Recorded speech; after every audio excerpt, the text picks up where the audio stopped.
Imagine you're sitting across the room from someone and you want to connect with them.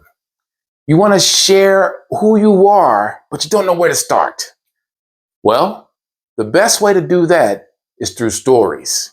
And in this video, I'm going to share with you the best ways to share stories to connect with someone. See, look at that. Look at that. It's not about reading a book, but I just happen to, share a story. Usually you think about books, but they're connecting mentally through stories. Hi, my name is James Moore Jr. And in this video, I'm going to share with you some great tips on how to tell stories to connect with people. I also help people with communication skills that help you be a better communicator and get to know people and have people get to know you.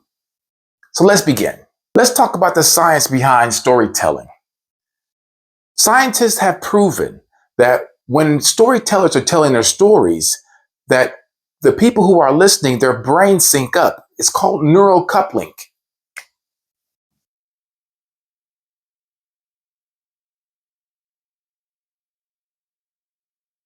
It's like our minds start dancing in rhythm. This is why stories are one of the most powerful ways to connect with people. For one, your brain releases oxytocin, which is a hormone that makes you feel good. The listener's brains also activates the same regions as the storytellers. And we remember 22 times more information when it comes in the story form. That's why stories are so important when it comes to connecting with others. Let's talk about the 3 pillars of connection when it comes to telling a story. Number 1 is the vulnerability sweet spot.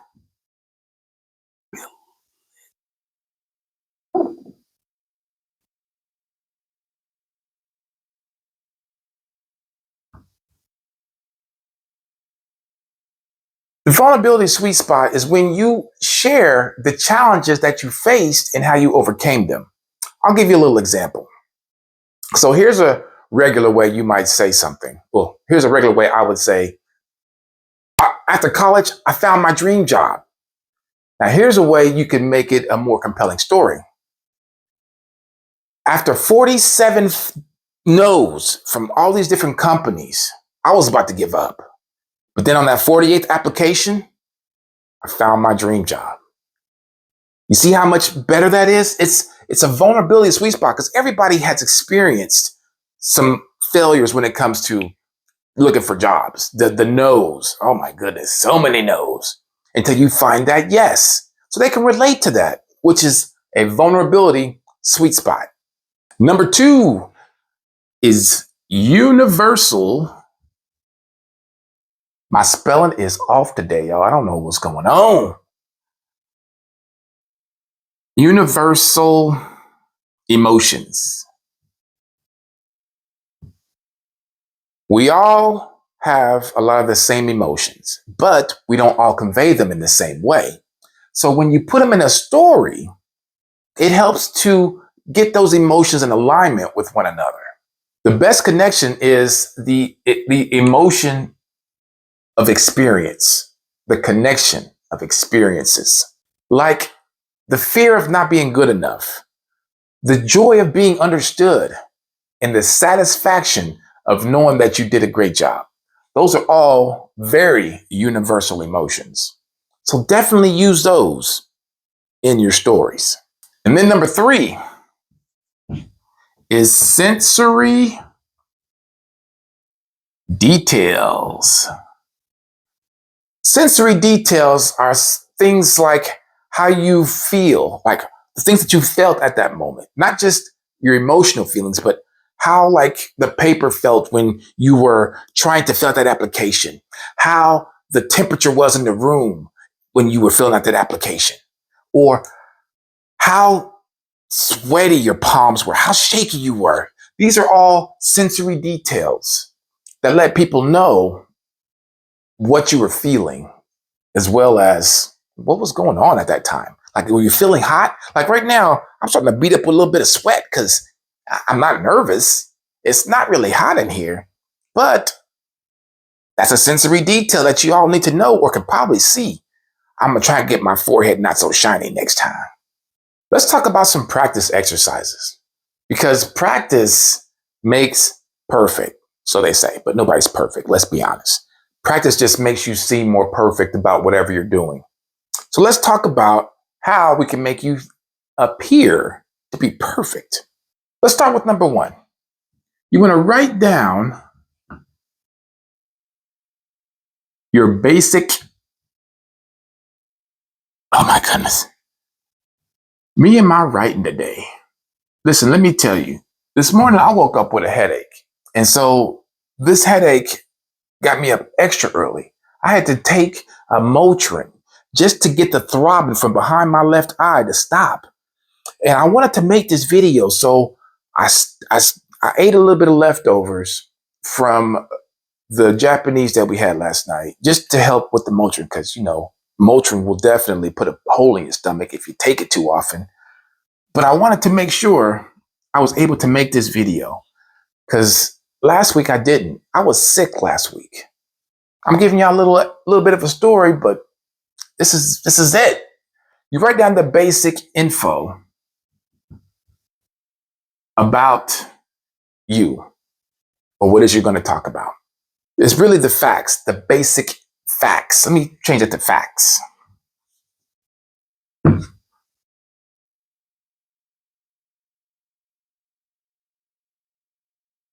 That's number one. Number two is you're going to identify the basic emotions.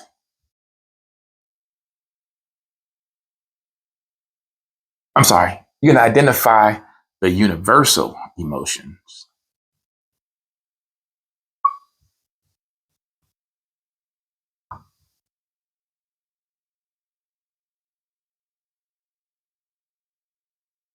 So, for my story about this morning, I was feeling like I was going to end up not making this video because I was feeling like if I let my headache take over, then I'm giving in to not being my creative self again. And I didn't want that. I had let that happen last week because I was seriously sick. I couldn't really talk. So that was one of the main reasons why I didn't want to make a video. It's like, you didn't want to hear me like this or all into the microphone. Trust me, it's not a good thing. That would make for a terrible video, and I don't want to do that to y'all. Then number three, you want to add sensory details. So my sensory details about, well, last week, I had body chills. Like everything felt chilly, but yet I felt hot. Like you could see kind of sweating and my throat felt so itchy and scratchy. It felt like every time I would cough, there was sandpaper rubbing against my tonsils. Ooh, that's a very graphic detail, but that's what it felt like. It was terrible, but I feel a lot better now. So I'm thankful for that. And number four, find the vulnerability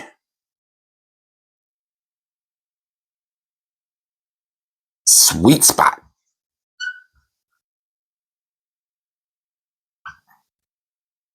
I've already mentioned mine in the story that I've been telling you while I've been writing this. I didn't want to feel like I was giving up on my channel. I've done that numerous times. I've created 4 or 5 different YouTube channels, but I've given up on them whenever I got into a spot where I just felt like it wasn't good enough. And that goes back to some of those emotions, those fears I was talking about. The fear of not feeling good enough. I have felt that fear a lot of times, but there is a way you can overcome it. You got to keep going. Keep going, do a little bit of meditations and believe in yourself. So that was my vulnerability sweet spot. You can get over yours as well. Let's move on. Let's talk about common mistakes to avoid. Number one, making yourself The hero. You don't want to make yourself the hero. It's not about you. People want to relate to you. They want to be able to see themselves in your story. So you're not the hero. You're just a person who helps them see themselves as the hero. Number 2,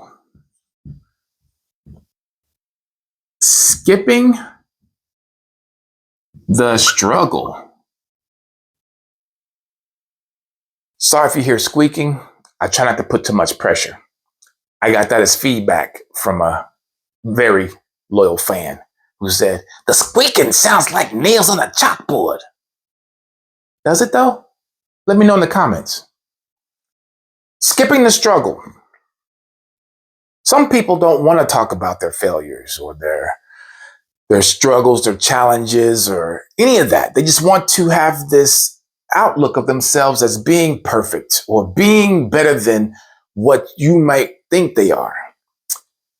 People relate to problems and how you overcome those problems. Because for one, they may be going through the struggle that you have gotten through, but they would know it because you didn't share it.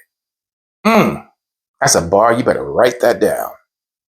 So don't skip the struggle. The struggle is where the magic happens.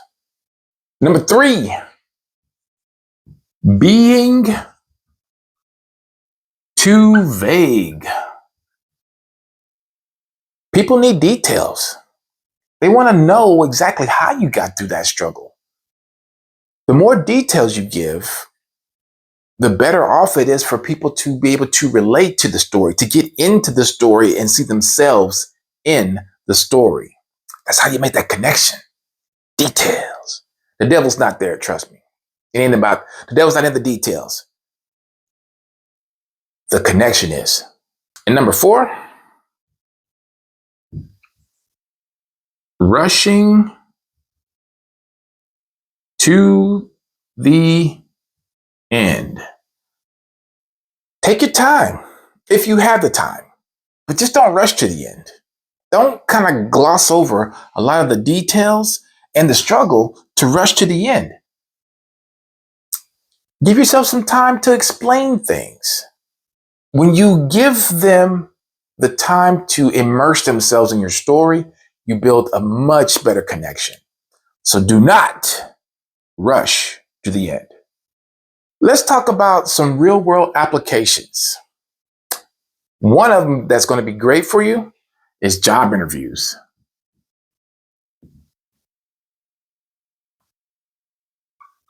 Grr! Telling y'all, man, my mind is going elsewhere because of that headache that's there. It's not completely gone. It's still there a little bit. Job interviews. Let me give you a little story. So at my job that I currently have, they have a system that they would like you to do your interview in. It's called STAR. STAR stands for situation, task, action, result. They want you to tell your stories when they ask you a question in that format because it gives them a story and an idea of how you work and operate. I also had another job prior. Theirs was called SOAR, kind of similar, but it was situation, obstacle or objective, action, and then result. Either way, the main thing is that situation, the actions, and the results. The course, the task or the obstacle or objective is completely up to you and how you want to incorporate it into your story to let them know how you would be a great fit for their position. Another good place for a real world application for storytelling is on a date. When you tell stories on a date, it gives the person you're with an idea of who you are and what kind of values that you have. You can tell stories about previous dates, previous lovers, and give them an idea of how you operate when it comes to relationships. Now, make sure you pick the right kind of stories to tell because There could be some stories that will definitely deter them. But honestly, if you're being honest with them, if they're not a good fit, then yeah, get them up out of there. Another good one is professional networking.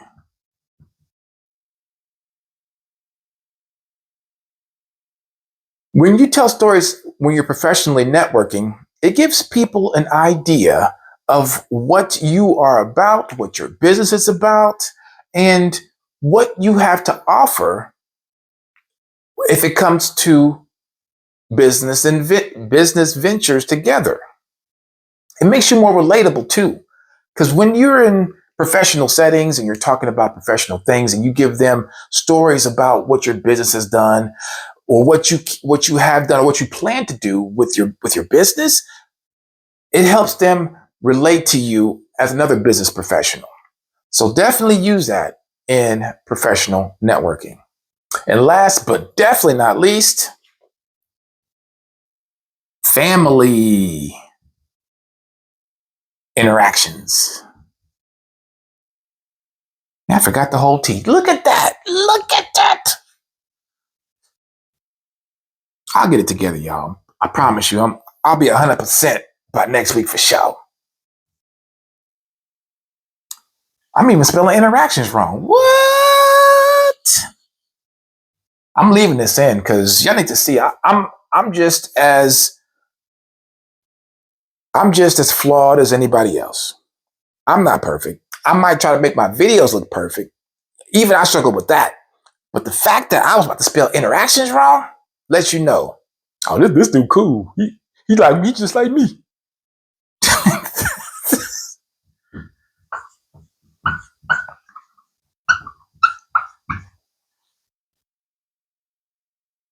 Family interactions. My wife is always telling me she would like for me to be more emotionally connected. The best way for me to be more emotionally connected is to tell her stories about my vulnerabilities. Like whenever I go out to Toastmasters and I might not feel like I'm doing well on the speech or the emotions that I went through when I was doing my speech, that's an emotional connection that we could share because I told the story about how it made me feel and how I got over that feeling. She tells me stories all the time about everything. Everything? Everything. But that's her way of emotionally connecting with me. A lot of her stories, they'll be pretty funny. She likes to tell me stories about her family and the things that they do. And I'm sitting there looking at her like this, but she's sitting there cracking up while she's telling me the story. And I'm just like, it's funny. And I should laugh instead of looking so surprised because I know the family now. I'm pretty well versed on the family's shortcomings. But that's our way of connecting is through the stories when we're not together, when we get together. Here's a closing exercise for you. This is what I want you to do. I want you to find a recent moment in your life that taught you something. And then I want you to use the 3 pillars that we just discussed to create a story to tell someone. Now, remember, we talk about that vulnerability. Look, is that 2 U's or is that a V and a U? I'll let you be the judge. Vulnerability. Sweet spot. Second one was identify.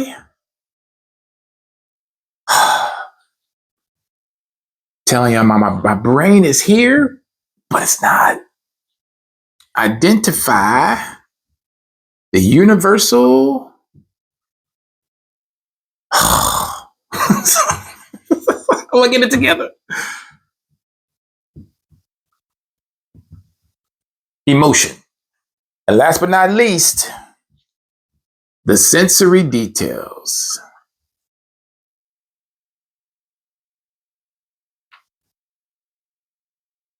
Once you do this, go find somebody to tell your story to and see if they connect with you.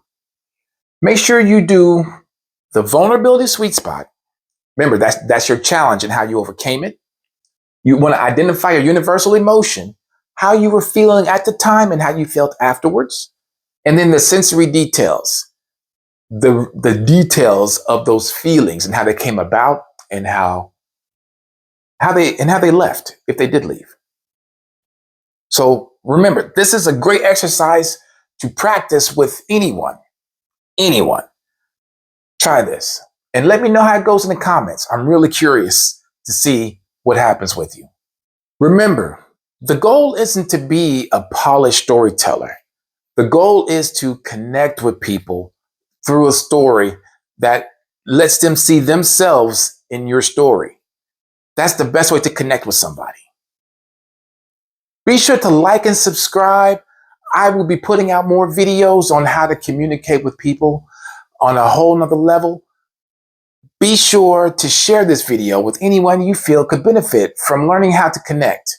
We all want to make connections, so let's do it. And I'll see you next time on my next video. Again, my name is James Moore Jr., and thank you for your time. Peace.